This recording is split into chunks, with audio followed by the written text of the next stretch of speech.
Assalamualaikum warahmatullahi wabarakatuh. Saya Nafisa Amiananda dari kelas 11 ULP 1. Di sini saya akan menjelaskan tentang sejarah Serikat Islam, tujuan, dan tokoh sebagai organisasi pergerakan nasional. Serikat Dagang Islam atau yang disingkat sebagai SDI didirikan pada tanggal 16 Oktober 1905 di Bogor oleh Tirto Adi Suerjo bersama keluarga Badjanet. Namun, ada pihak yang menyatakan bahwa SDI didirikan lebih awal daripada organisasi nasionalis lainnya seperti Budi Utomo. Pada awalnya, SDI bergerak dalam bidang ekonomi dengan tujuan untuk membantu anggotanya dalam bidang usaha. Setelah keluarga Badjanet keluar karena perbedaan perdagangan, SDI di bawah kepemimpinan Tirto Adi Suerjo mulai bergerak dalam bidang politik. Tirto Adi Suerjo memprogramkan program SDI di berbagai kota besar di Jawa.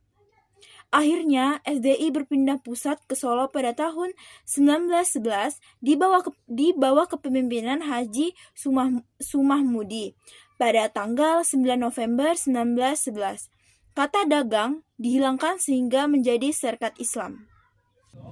Berikut yaitu tujuan Serikat Islam berdasarkan akte notaris pada 10 September 1912. Tujuan SI di antara lain adalah: yang pertama, memajukan perdagangan; yang kedua, membantu anggotanya yang kesulitan dalam bidang usaha; yang ketiga, memajukan kepentingan rohani dan jasmani penduduk asli; yang terakhir yaitu keempat, ada memajukan kehidupan agama Islam. Berikut tokoh-tokoh utama Serikat Islam. Yang pertama yaitu ada Haji Samanhudin. Haji Samanhudin, seorang pengusaha batik di Surakarta, memainkan peran kunci dalam pergerakan SI. Setelah keluarga Badjanet keluar, Haji Samhudin memimpin SI di Solo dan menjadi ketua setelah penghilangan kata dagang.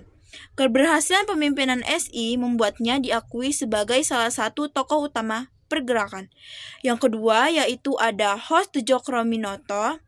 Hos Tjokroaminoto juga dikenal sebagai Cokroaminoto. Hos Tjokroaminoto adalah pelopor dalam pergerakan dari Surabaya sebagai guru dari banyak tokoh penting, termasuk Soekarno. Cokroaminoto berperan dalam memperkuat ideologi SI.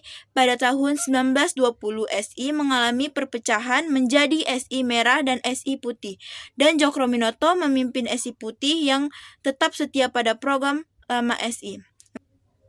Yang ketiga ada Abdul Muiz. Abdul Muiz, seorang sastrawan, juga ikut berperan sebagai tokoh SI. Ia menjadi wakil SI di Volkarat, Dewan Perwakilan yang dibentuk oleh pemerintah kolonial Belanda. Keterlibatannya di arena politik membuktikan pentingnya peran SI dalam mendukung kemerdekaan. Yang keempat ada Agus Salim. Tokoh asal Sumatera Barat ini menjadi pemimpin faksi SI Putih. Setelah kemerdekaan, Agus Salim melanjutkan perannya dalam diplomasi Indonesia sebagai Menteri Luar Negeri pertama. Yang kelima ada Semaun. Semaun awalnya adalah juru tulis SI. Namun setelah perpecahan ia memimpin faksi SI Merah. Kemudian Semaun menjadi salah satu pendiri Partai Komunis Indonesia atau yang disingkat sebagai PKI setelah pecah SI. Perkembangan dan peran Serikat Islam.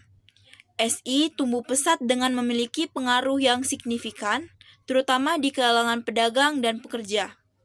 Organisasi ini menjadi wadah bagi masyarakat pribumi untuk menyampaikan aspirasi dan memperjuangkan hak-hak mereka. Perkembangan SI juga mencakup pergeseran fokus dari ekonomi ke politik seiring dengan semakin meningkatnya kesadaran politik di kalangan anggotanya. Namun, perjalanan SI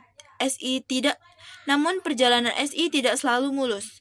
Perpecahan antara SI merah dan SI putih ditambahkan dengan inspirasi oleh paham sosialisasi demokrasi Belanda, membawa konsekuensi bagi organisasi tersebut.